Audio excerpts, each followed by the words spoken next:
Okay, welcome everybody. So this next panel that we're going into is Jumpstarting Global Indigenous and Islands Clean Energy Impacts. And I have the honor, again, Chris, raise my hands to you. I have so much to learn and I'm learning so much this week from you. So I want to introduce Chris, Freddie, AJ, and Soren. They're going to take the floor and you're going to learn so many amazing things. Hi. Thanks, Madeline. I'm going to say a few words of introduction as we look at global microgrids and how ICE is going global, and how an initiative that Freddie's going to talk about shortly called Three Island Energy is something that we're offering to the world. But in putting the introduction to the session, I want to show you something. I'm going to show you a picture. And so this is the picture of salmon, or skagi, from Haida Gwaii. It's a copy of a very famous etching that was made by an artist, Bill Reed. And when salmon, they get born in fresh water, they go out in the ocean for years at a time, and they come back to that same ecosystem they were born in to give birth to eggs, and then they die. And that's that home place where they were born and where they come back to is their micro ecosystem. It's their place where they will come and be born, and then they will die. But there's also an ecosystem here of how that works together.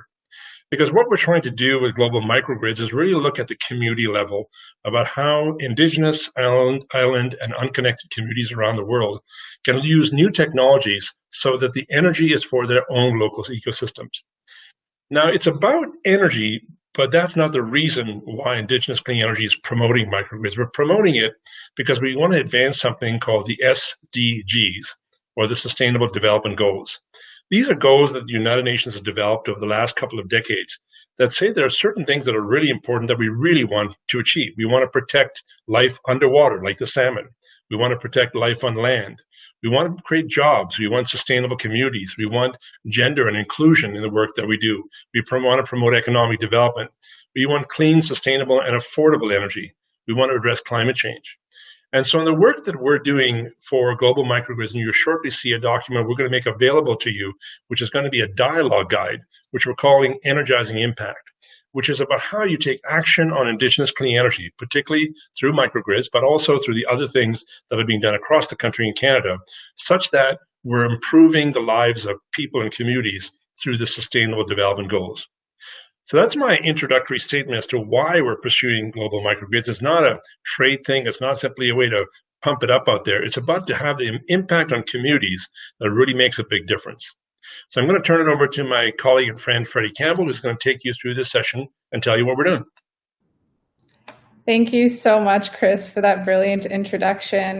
Warmest welcomes to everyone. Thank you so much for taking the time to be with us today. My name is Freddie Campbell, and I'm a proud Métis woman with familial roots in Lac La Biche, as well as mixed settler lineage. I currently reside on the traditional nation of the Algonquin and Anishinaabe peoples, and I'd want to express my deepest gratitude for the past and present keepers of these lands. Today's session is part of the Three Island Energy Initiative, as Chris mentioned. This is ICE's global hub, and we're working with Indigenous, island and coastal, and unelectrified communities to really create a collaborative and inclusive network to support the acceleration of community-driven clean energy microgrid projects. So I'm going to hand it over to our panelists today for just a quick introduction of themselves, and then we'll jump right into the discussions. We'll also have time for Q&A at the end, so please post your questions in the chat. So AJ, please start us off. Hey, bonjour, hello. AJ Squega, Nindiz Nakash, Kash, Kizaging, and Donji. My name is AJ Squega, and I come from Gold Bay First Nation as a community. I'm here to share a microgrid project that we've have in our community that's offsetting diesel, and it's a game changer for Canada and for the world, I believe, in our part as Anishinaabe people to share with other Indigenous communities across Canada and across the world. I truly believe we can be part of the solution of this climate change. I want to mention too, I'm speaking on the territory of Fort William First Nation in Thunder Bay, the gathering spots for many Indigenous people since time immemorial, and our hunting, fishing, living grounds. And so I'm honored to be here, and I'm honored to share our story with you. So have an open heart and an open mind. I also want to say, if I got a few seconds, I really like speaking my native tongue, but I only understand a little bit, or know how to speak a little bit. So miigwech.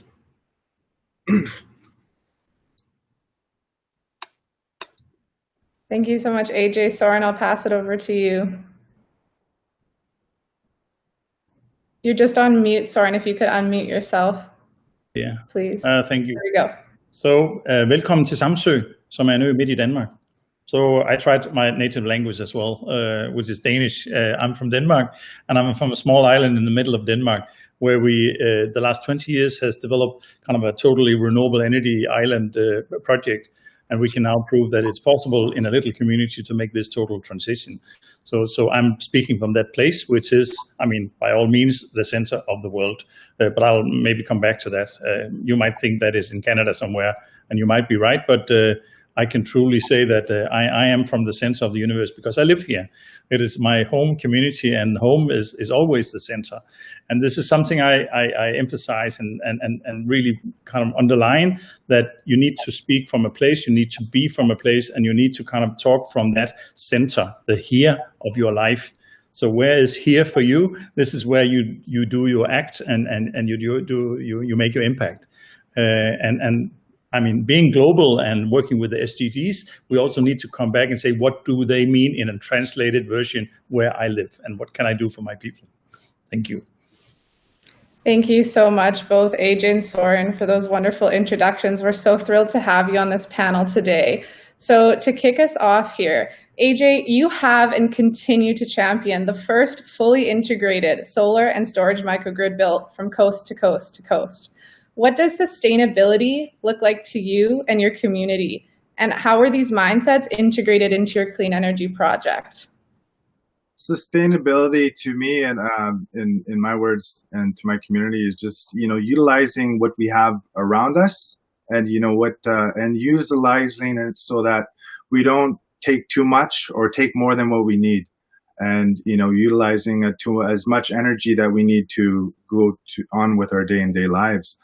And that's the nice thing about solar is constant. And that's why the first renewable energy source that we saw fit for our microgrid and our community was solar. It's important. My grandfather, my Mashomas, he taught me to, if you're going to take a tree, you got to, leave a tree. And if we're going to take trees, we might as well start planting some too. He had a forestry outfit that also had that silviculture, that cycle, that keep that continual, ongoing replenish of what we need all around us. We need the animals just as much. We need them more than we need them more than they need us. So that's what I think for sustainability. Also, the economics, right, is what's going to be that revenue source for our community. And is it going to generate enough revenue to keep building our community stronger and more sustainable in a way that protects the environment, that protects our children's future, our next generation, that future ahead of us. So. Definitely. Thank you so much, AJ. That's so beautiful. And I think that sustainability, bringing it into the project is so important, and to have those mindsets coming in and those views it's incredible. So yeah, it's very inspirational. Thank you for sharing. Soren, let's move on to you. You live and work on an island, and this is the world's first 100% renewable island for folks who don't know. So could you please share with us, what does 100% energy independence look like on Samsø, and how do you view sustainable community living? So you could say the background for this is that we live I live on a small island with about 4,000 people, permanent residents on this island. We have a lot of people fly-ins in the summertime for vacations and tourism, but on a yearly basis, we are about 4,000 people. Before we started this project 20 years ago, we imported almost all our resources from outside, like all oil, gas, energy, electricity was coming from outside. We had to earn quite a lot of money to be able to buy this energy, to have this kind of turnover every year. So we had like a fossil fuel economy that was going to be more and more expensive. When we started this voyage, the oil price on the world market was about $30 per barrel, and we could only see oil prices going up and up and up all the time. And Denmark is not an oil-producing country. We have a little boreholes out in the North Sea, but nothing significant.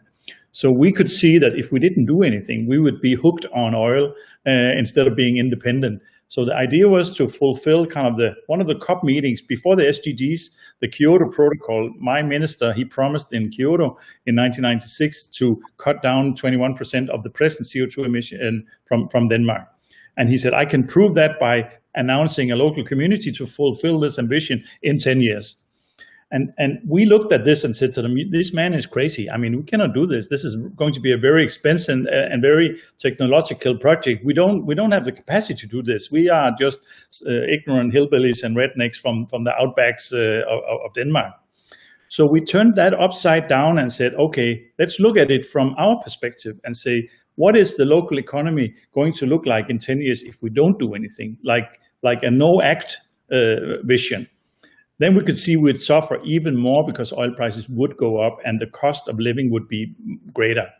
So let's turn it around and say to them, if we make a calculation and say we'll stop importing fuel from outside and produce it locally, then the economy will turn around and be our economy.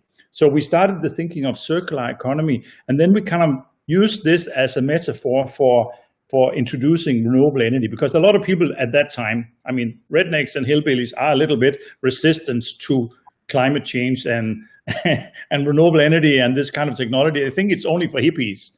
And I mean, naive people from communities like in Canada and other places. But in reality, we are like you are. So money counts, practical experiences and a job, and all kind of things that makes a community like a good living place counts.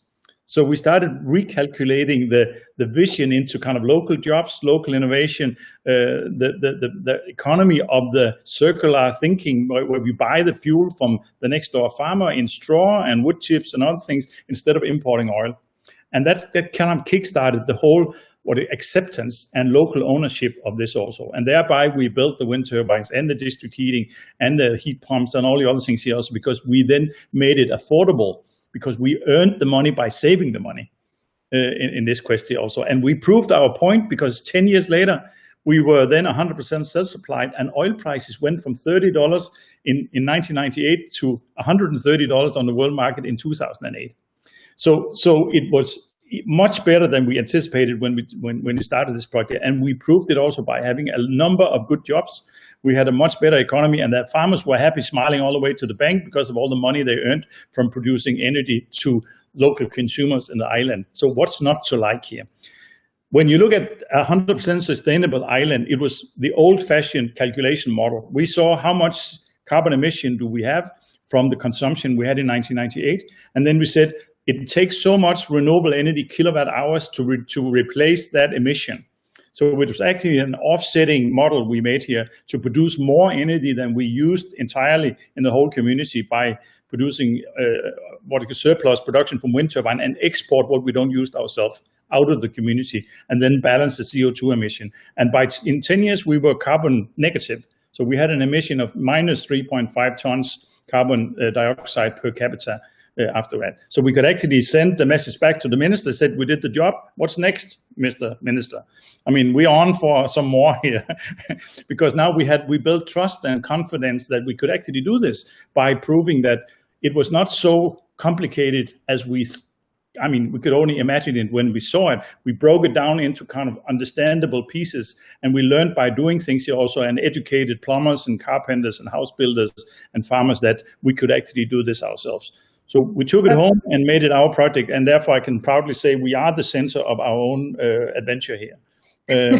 So thank you. That's fantastic, Soren. Thank you so much for that great story. And you're really leading into our next question. You're talking about those circular viewpoints. So reflecting on these comments of sustainability and circulation, one of the United Nations Sustainable Development Goals is affordable and clean energy. And each of you have worked on projects that have achieved this and impacted so many more of the SDGs. So Chris, I'd like you to start us off here. From the countless Indigenous clean energy projects that you've been a part of, would you please share with us what have been some of the external or rippling effects that have impacted communities during and after their projects? Yeah, I mean, I think I'll talk one internal, then I'll talk external. An internal effect, I mean, and I like the image of rippling. It's when you throw a stone into the water and the waves ripple out. And that's how I think this change is occurring, is that so communities like Hiakizaging and Anishinaabe, where AJ's from, and Samso, where Soren's from, there's stones in the water, but the impact is being felt wider. The first impact is local. And I know that both Soren and AJ can talk about it benefits locally. That could be a job. That could be the income earning, as Soren's noted, in terms of the farmers producing biomass that's used to generate energy. It could be in terms of a healthier environment, because if you're not importing oil, you're not having fuel spills. If you're not having oil in the homes, that means that the off gassing is less. So I think what I see first is that the first ripples are the local ripples, and sometimes people are pretty skeptical when you start. As Soren sort of alluded to, is that, but once it starts, the ripples grow and they go and they keep going. The external effect is, I think, very much relating to where we are with Three Island Energy, TIE, which you noted, Freddie, is that we think that Indigenous communities like AJ's here in Canada, those working on off-grid diesel reduction in particular, have many microgrid stories to share around the world, to create ripples around the world in other countries. And then I think there are the island communities, the coastal communities like Soren, that similarly are doing innovative things, and microgrids are a part of that solution. And then there are unconnected communities, like there could be there's a slum in the middle of Nairobi that has 1 million people in it that have no electricity. They need those microgrids for their sustainable livelihoods. So I think what I see with the Sustainable Development Goals, Freddie, is that we're putting stones in the water with innovative projects, and now we want to make it go wider and pull the ripples in, both internally to the community and externally. So we bring the 1.3 billion people who don't have access to electricity in islands of the Caribbean and Micronesia, Indigenous communities in Latin America and Africa, and unconnected communities in cities like Nairobi or Bogota. We need to make sure that they're part of the clean energy future, and that helps them as well. So that's where I think we can have the community impact. Thank you so much for that, Chris. I really appreciate that global look and just making it full circle all around, from the community to the externality. I'd like to come back to AJ on a similar just note. And AJ, some of the different impacts that maybe you didn't expect from your microgrid project that came out, and different community impacts that you've experienced since. If you could just share some of your thoughts. Yeah, for sure. Thanks, Freddie. Some of the impacts in the community, I'll share one example, is when we did the educational activities with the youth, is them coming up and speaking at the microgrid documentary, and not having to kind of like seemingly force them, but excited to come and share about what this project means to them, and our goal-based initiative of combating climate change, as well as going to, I did some workshops when, pre-COVID, with Armstrong School, and then hearing the impacts from those workshops, helping out with the Youth Fusion program there, is that they went to go into Thunder Bay because, our children are growing up and they got to travel to go to high school and stuff like that. But they're saying, hey, you know what? I learned about solar through AJ at the Youth Fusion program, and I think solar is so cool. And I'm getting those feedbacks from certain people in my network here. So that's one of the things I kind of look forward to hearing as rippling effects, is to that younger generation, and the excitement and the hope for the future that renewable and clean tech brings to, all of us. There's a lot of negative stuff in the news about, the effects of climate change. I think that's, so this is a good story. Also, I think the rippling effects is like, the source of pride that we have in the community, and the ability to share with other Indigenous communities, something that we can share and help and be part of, work together on. That collaboration with all the people that we work with. Now we have these strong relationships that we built with vendors, utility, OPG, and Hydro One remotes. We've had Hydro One remotes in our community, but it's that ongoing long-term relationship with now that's relationships are strengthening, and even ones that were severed in the past, they're starting to repair or come together with a new understanding, which is another ripple effect, especially with this Gold Bay microgrid project, with that spirit of reconciliation, which is very important for the harms that are done in the past. We have to get together and talk about them, and then understand where we're both coming from and what we need to move healthily into the future. So those are rippling effects that I see as positive. Thank you so much, AJ. So beautiful, your words always. And it's so nice to hear that youth integration. I heard someone say once, what if all of our youth only knew renewable energy? So it's very cool, and it's really great for you to be inclusive in that way. I'm going to move over to Soren. Again, looking at these externalities, but we also had a question in the chat from Eric Mahan, sorry for pronunciations, but are the island residents realizing the environmental benefits? So this comes along with externalities, but yeah, how is your communities realizing and maybe sharing some of these external benefits of clean energy? Yeah, well, that's a really good question, because I can say for sure that 50% of the people are not aware of the effects. Because they don't think about it. It's not part of their daily routines. So they think about the direct impact of whatever they are concerned about. It could be the shares in their wind turbines. Is my wind turbine producing? Am I getting return of investments? Is my solar panel producing? How can I manage my battery loads, and so all kind of things here also. So a lot of people are very concerned about here and now.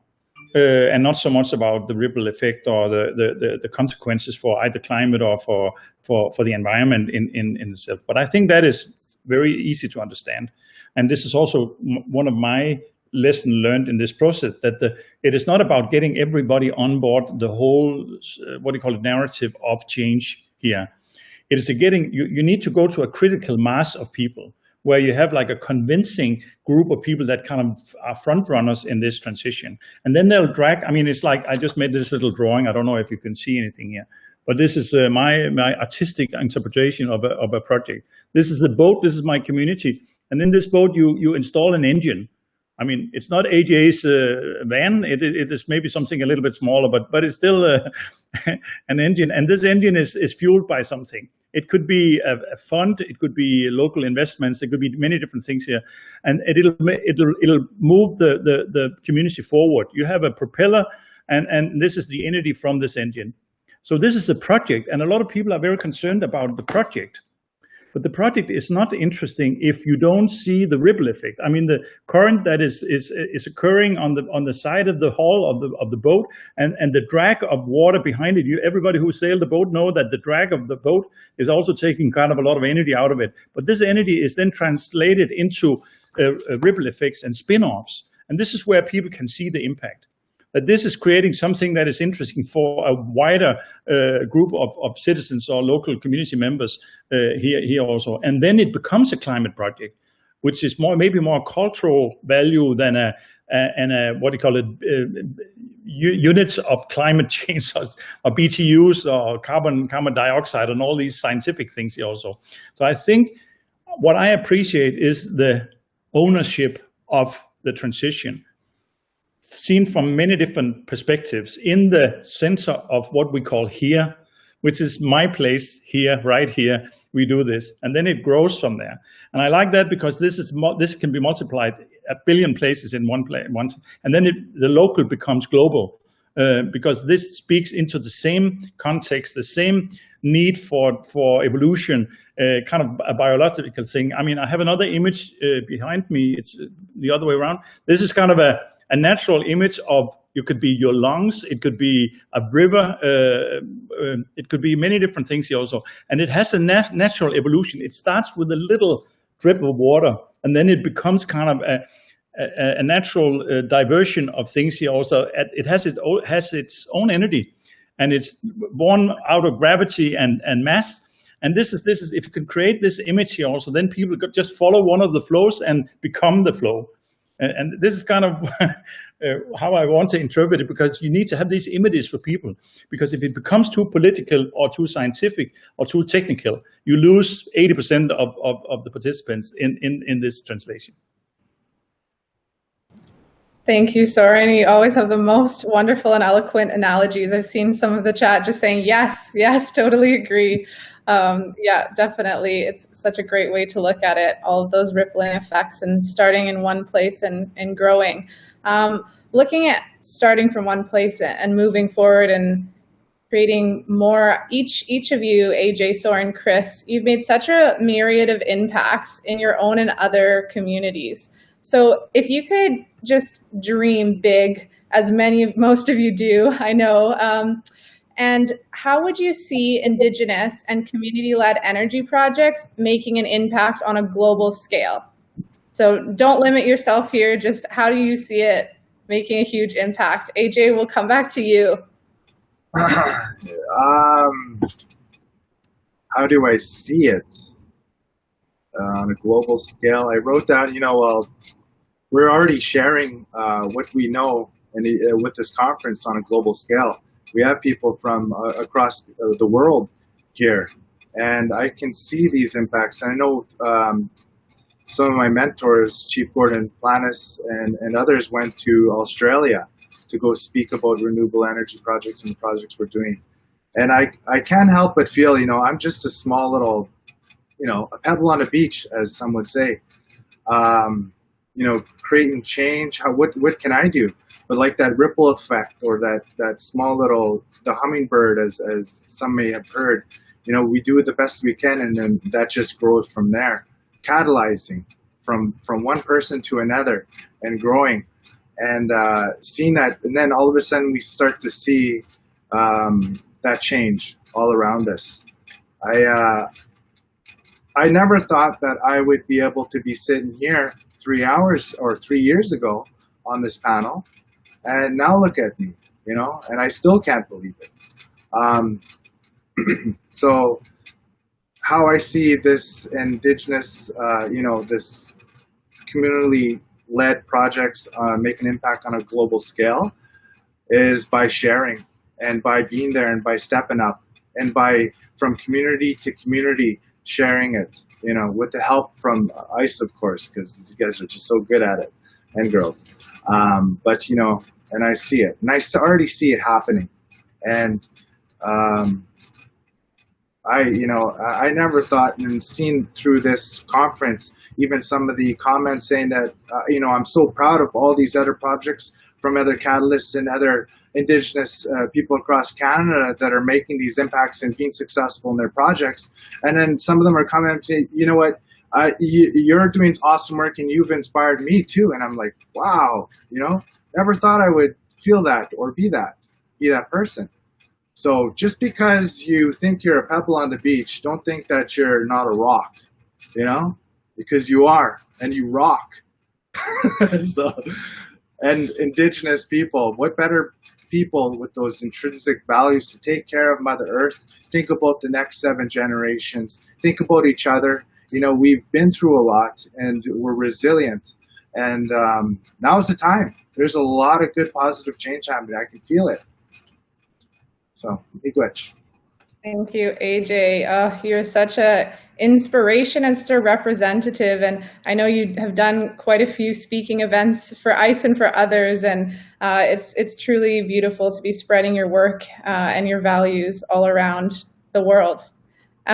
Chris, I'm going to jump to you. So, Chris, you're such a dreamer. And I know you've got visions galore endlessly. And I know with Thai and other things, you've got a lot of ideas swirling around. So if you're looking at what is the potential for Indigenous and community-led energy projects to make an impact globally, what would you see?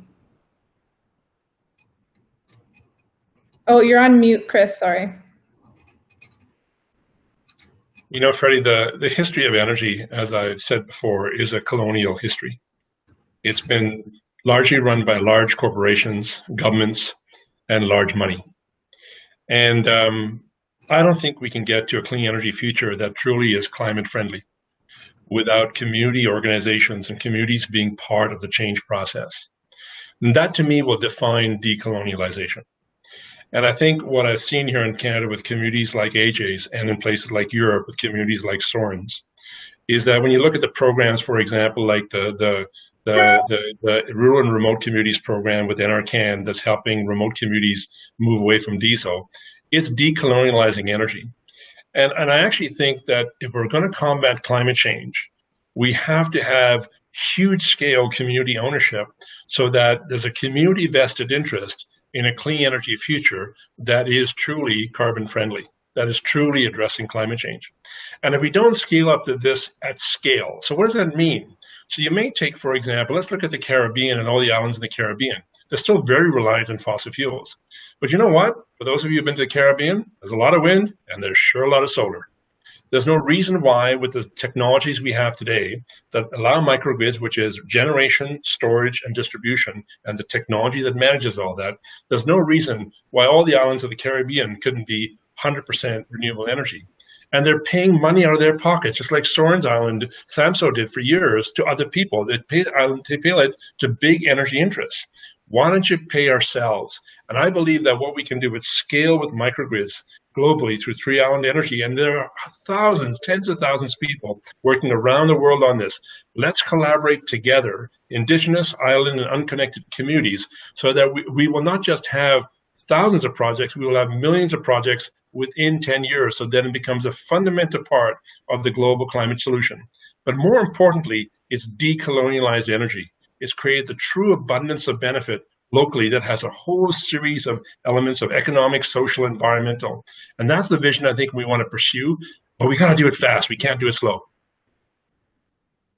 Thank you, Chris. You're 110% right. It starts and needs to start from the community level and be a collaborative effort going forward. And exactly, we have to start now. And there are so many amazing folks working on this worldwide. So thank you for sharing. We've got so many. Oh, Chris, go ahead. I'm just going to add one quick thing before you probably head back to Soren. That doesn't mean to say there isn't partnerships. I think the private sector, in terms of technology companies, utilities, I think governments are partners. I think financial markets are partners. But we want them to do things differently. This is not simply same old, same old. This is about making sure we look at penetrating fossil fuels in a big way. This makes sure we have community ownership, not just central ownership. So let's embrace that, but let's also embrace partners and let's bring people together with us. This is a win-win, but people need to change. It's not same old, same old. Yeah. So true, Chris. Thank you so much for adding that. I'm going to pass it on to Soren. This panel is full of dreamers and doers and action takers. So grateful to have you all. Soren, in your vision, in your view, where do you see community-led clean energy going forward? I mean, I can only add on to the gentleman here. I mean, they are wise people, so it's hard to be the number three in that line. But I think if I should take it from there, because I agree totally with what is being said about the potential. I have a little story about some of the experience I have, because I was kindly invited to Canada. I met your fellow citizen, Chief Gordon Plains from Tsuki out in Vancouver Island, and he became a good friend, and I like him a lot. And then I, for some reason, was invited to a session, a community congress in Melbourne in Australia, to talk there to local communities. And who came out of the corridor there? That was Chief Gordon again in Australia, speaking at the same conference. And he and I, because we knew each other, we could speak from two really different cultures and backgrounds, and more or less agree on the same values in front of 650 people, whereas 30 people were Aboriginal people flown in from all over Australia to be present there, to speak from their hearts and their minds about how to make real change in their communities. And the thing was that they were gloomy and sorry about all the unjust and unjust that has been made in front of them for many years. But Chief Gordon, he, for some reason, he talked them out of that situation and said to them, there's a bright future ahead of you.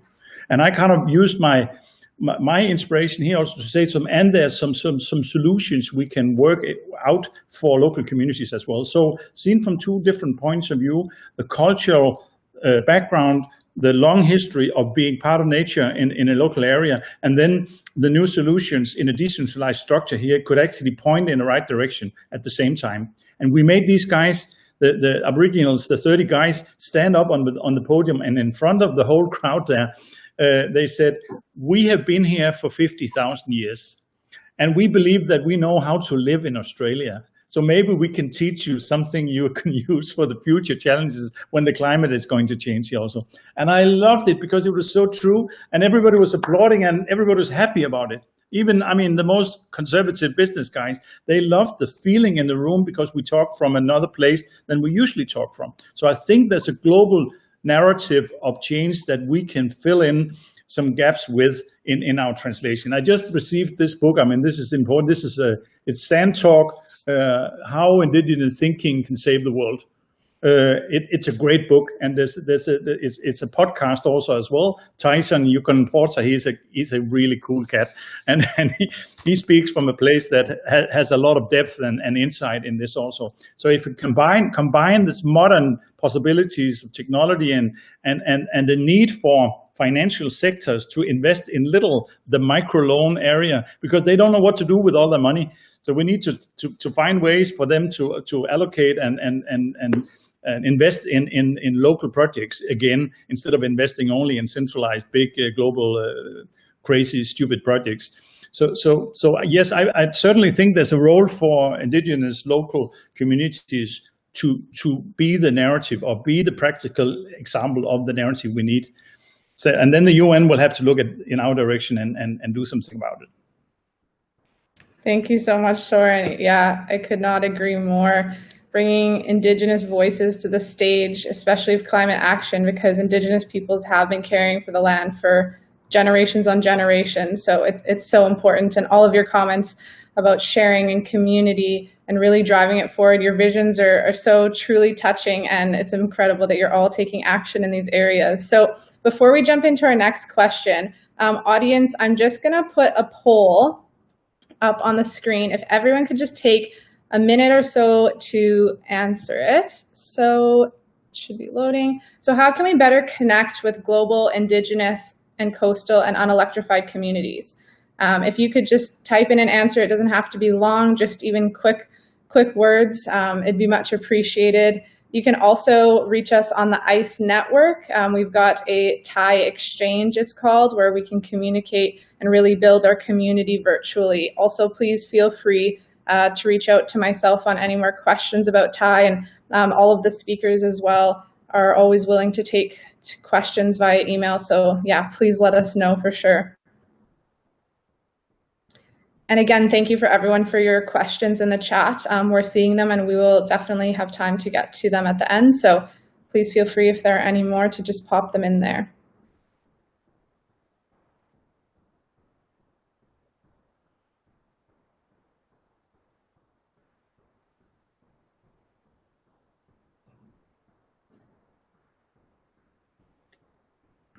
All right, I'm going to give it another few seconds because this is open answer, and then we will get back to it.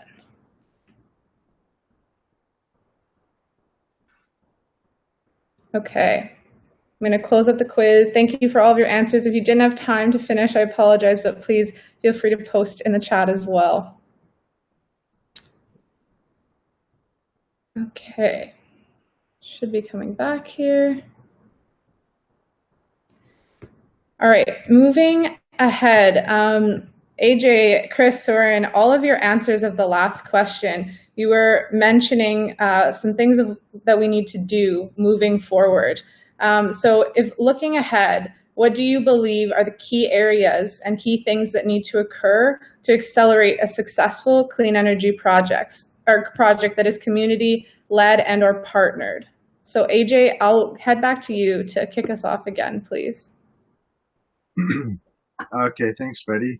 I think what's important is having that local capacity My title, for example, is Mashko Zewen, Energy Projects Coordinator, and that stands for, or that translates to that power within all of us that we have, that Mashko Zewen power. And that's very important if you want to catalyze or kickstart clean energy projects in the community. You need to have that internal capacity. You need to have that person that's home and heart is in that community, and be able to engage and communicate with their elders, their youth, their chief and council, levels of good government, industry partners, collaborators, and everybody. There's so much involved, and it's really exciting once you start get things going and start having those conversations. I think another looking ahead, what I believe needs to accelerate successful clean energy projects is, of course, funding. Funding is important, and having those resources, and looking at that support from levels of government and even industries and utilities.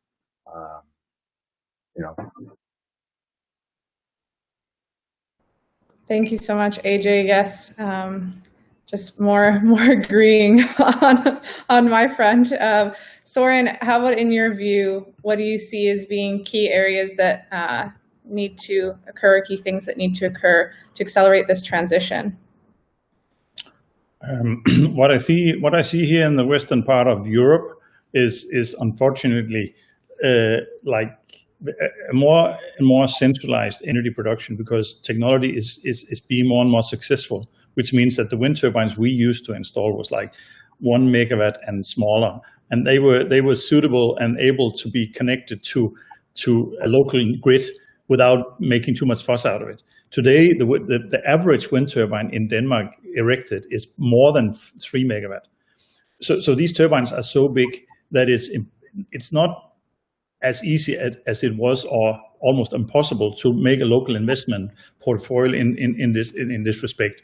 Not that we can't afford the daily living, but it takes a certain amount of money to get these projects going here. So for this, we have to be we have succeeded kind of in all ways too much, which is good, because now the investors, the capital funds and investment funds and pension funds are actually investing in green technology, which is really good. I mean, in the old days, they would only invest in fossil fuels and oil and all the bad stuff. So now they're investing in the green stuff, which is now more profitable, because there's been a turnaround in cost. So the cost per kilowatt hour is cheaper from a wind turbine than it is from a coal-fired power station in our area.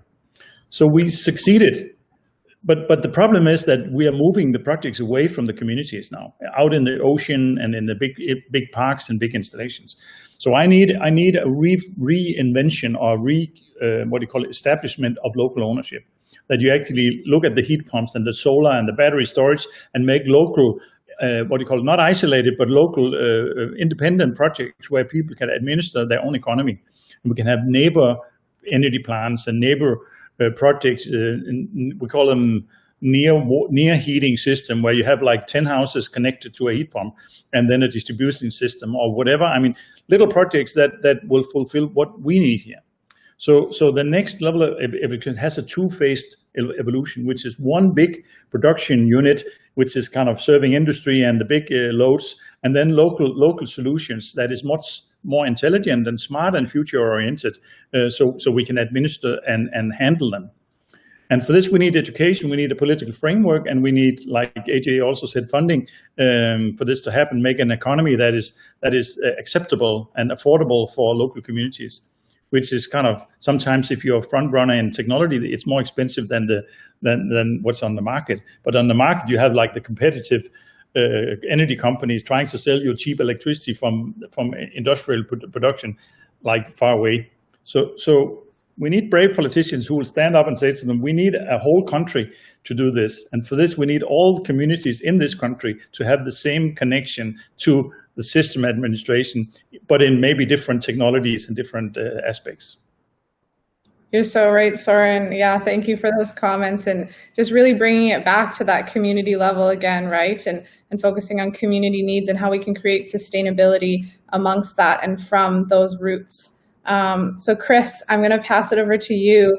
You may have your trademarked 3 things to sum up what we need to accelerate community-led clean energy and partnered projects. So please take it away, Chris. Well, I can't pass up the 3 things invitation. So the first thing I think we need is that we need a new relationship between large corporations, utilities, governments, financial markets, indigenous communities, and local communities. And at the end of the day, without that, we have to realize that we have more to gain together. And I mean financially and environmentally and socially, if we work together. And so the embrace of an energy transition has to be a new set of relationships. And that's one of the reasons why with Indigenous Clean Energy, we're taking 3 Island Energy to the Conference of the Parties meeting in Glasgow that's planned for late this year. And hopefully all will be safe for us to do that with COVID, with the vaccines coming. Because there we can bring the collaboration together. And so the first thing is we need a new form of collaboration, new form of partnerships. The second thing we need is that we have to realize that we have to reduce cost to make these things viable. But there's some good news on the horizon there. In fact, good news right now. First of all is the declining cost of storage. Energy storage is the game changer here that makes local communities more relevant to the large project side. Because if you can store energy locally, and you can use battery and other technologies to store energy locally, then it becomes relevant for heating, for cooling, for transportation, not just electricity. So to my mind is that what we have to realize is that the technology solutions that we have ahead of us are different, but we have to do it at scale. So if you can reduce the cost with storage, and you can reduce this cost by doing not just 1 project, not just 10 projects, but 100 projects in a particular part of the world, like Jamaica or Northern Canada, the costs go down substantively. And we have to realize that by doing these in a way that connect with the Sustainable Development Goals, we get more benefits. Reduced health reduces cost. It's a human health benefit and a cost benefit. And the third thing we need is I think we need innovative financing. There's a couple of questions in the chat about that. So one of the things we'll be doing with 3 Island Energy with ICE is that we're going to come up with a financing dialogue paper over the next 2 or 3 months about how you finance microgrids at scale. And we see using a blended finance model where some of the financing is grant-based, much as has been done in Canada for the northern and rural communities here, which supports the reducing capital costs, but some can come up with other interests. And that blended finance model is a new innovation. So the 3 things: new forms of partnership, and we're going to use the Conference of the Parties meeting and the climate change processes to build those partnerships. 2 is that we've got to make projects cheaper by using technology advantages of storage and the scaling projects so we have thousands, tens of thousands, millions of projects that reduce costs. And thirdly, look at innovative financing models. Thanks. Thank you so much, Chris. Wrapping up those 3 so beautifully, as always. So you kind of answered one of the questions we had in the chat from James Metallic about costs and reducing costs. We have another question here from Jennifer Lukovic. Again, apologies for pronunciations, but what role do universities and colleges play in other jurisdictions in community-driven clean energy development and implementation? So I'd love to hear from all 3 of you on this question, looking at that academic lens. Maybe I'll pass it back to Soren right off, because I know you've got some connections here. So, I mean, Chris and I, we met at the university in the, what was it called? The Waterloo University. Waterloo University at a very interesting center with a kind of the Global Sciences Center, yeah. Yeah, in an international meeting there. And so you could say that science is interested in picking our brains and see what we can offer here. And the other way around, we need universities to study the impact of what we do. So there's a friendly interest on both sides in introducing academic exercises in science, research, modeling, and training the students in how to work in the field with full-scale implementation projects where they actually learn by being part of a process. So they can go to AJ and learn something about solar while building the panels here. And so we can educate each other both ways, so they can ask us questions and we can learn from the academic part of it. All right, I can't answer this in a simple way. I have to actually make myself understandable also outside this community, so people understand what is actually at stake here, what's going on, and how do we make it work. They don't know about that. It is not in the books at the library at the university yet, but it will be. And this is where we need this cooperation. And the narrative will be science, and the science will be the next narrative of change here. So I think that is a very interesting what you call alliance that we have here, and we need to pay a lot of attention to the university level and make them aware of the field study program they could do in the communities that we are representing. Thanks so much, Soren. So well said. I don't want to run out of time here, and I want to get to just a few more of the discussion questions. So AJ, maybe posing one over to you. What can we do to keep opportunities within Indigenous communities? So this is from So maybe keeping the ownership within Indigenous communities. What are some ways that can be done? I think the ownership, having the built capacity or learning, all the capacity that's involved in the projects that you're working on, and as well as the strong leadership. In my community, I really commend Chief and Council and their visions for the future. And really, with the project that we have, it was through reconciliation with Ontario Power Generation.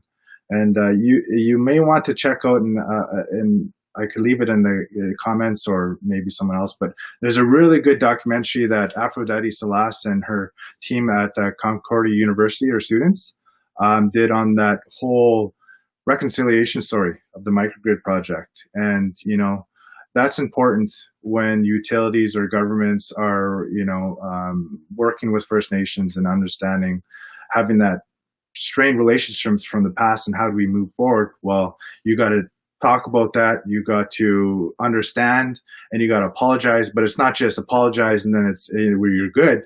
There's that relationship that needs to strengthen again. That relationship. And then with ours, with Chief and Council in my community, there was discussions. Okay, well, with OPG, we'll own 25%, or you own 25%, we'll own 75%. And Chief and Council said, no, we want 100% own it. Well, what about, we'll own it for 20 years, and then 20 years, then we'll hand it over and you'll fully own it. And Chief and Council says, no, after 20 years, it's going to be 20 years deteriorated, and it'll be, iffy by then. So I said, we want it 100% once it's transferred over. That's part of reconciliation. All the dams that were built that caused our waterways to flood and deteriorate our land and cause so much harm in those times, still impact us today, and there was millions of dollars of power generation that, the province gained from that, and nothing came to our community.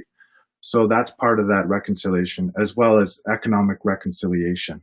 And I think you have, your community has to advocate for that, be on board, and be open to share those impacts that it's caused, and keep it to it. Like, you got to stand firm, stand with your fist in the air, kind of, so to say.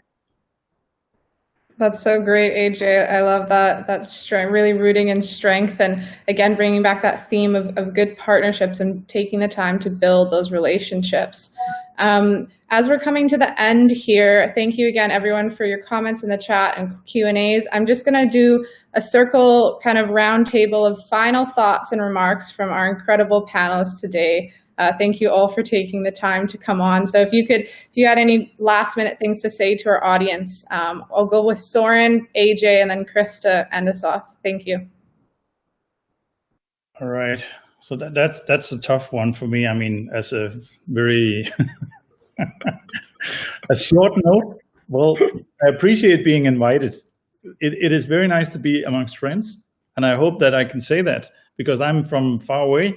And we are in connection, even being so kind of remote from each other. And I think what I take away from here is that we have a uniform kind of approach to the change, and we have a narrative that is so similar and so interconnected here, even if it comes from different cultures. So I really appreciate being reminded that we are in the right place. And we have the future in front of us, and not only the history behind us, because this is where we come from.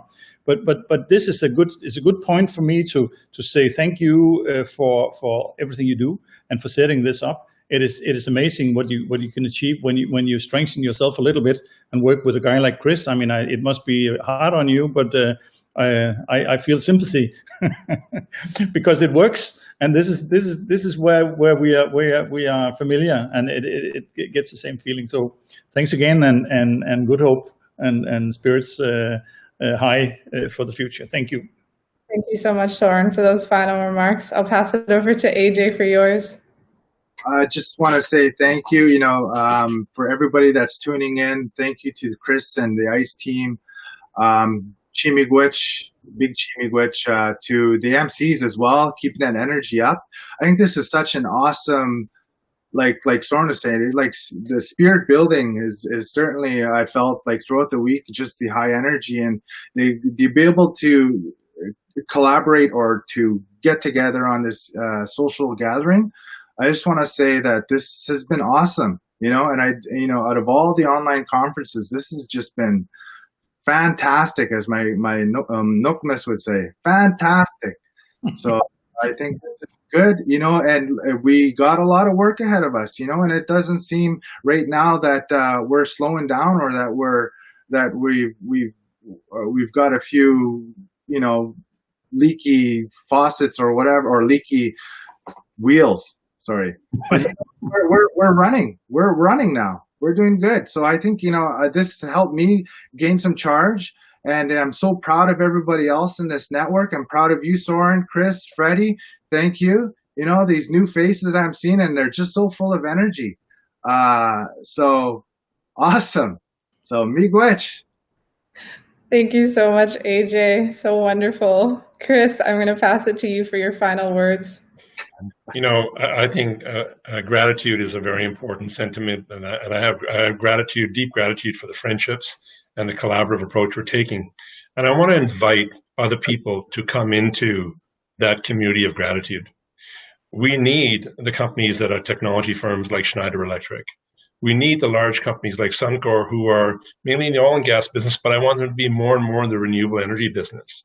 We need countries like Canada and Denmark to be with us as we bring local leadership and local Indigenous, island, unconnected communities to a new energy future, and do that through opportunities like the Conference of the Parties and the climate change process. But what I feel now is gratitude, and when you have gratitude, that's the best fuel you can have. Thanks. Thank you, Chris. I just want to extend such a huge, deep gratitude, as you said, Chris, from my heart to Soren, AJ, and Chris. I so appreciate the fruitful discussion today. It was such an interesting conversation, and I also am very grateful for everyone who showed up and the comments in the chat. I'm excited to check out the poll after, and I'll share it with our colleagues. You can check us out on the ICE network for further information about the Three Island Energy Initiative. But I don't want to add any more because the words today just were so genuine and wonderful, and I'm so appreciative. And Soren's dog to say goodbye. So I'm going to pass it over to our MC, Ryan. Ryan, if you could come on live, Ryan will introduce the next session and wrap us up. So thank you, everyone, so much.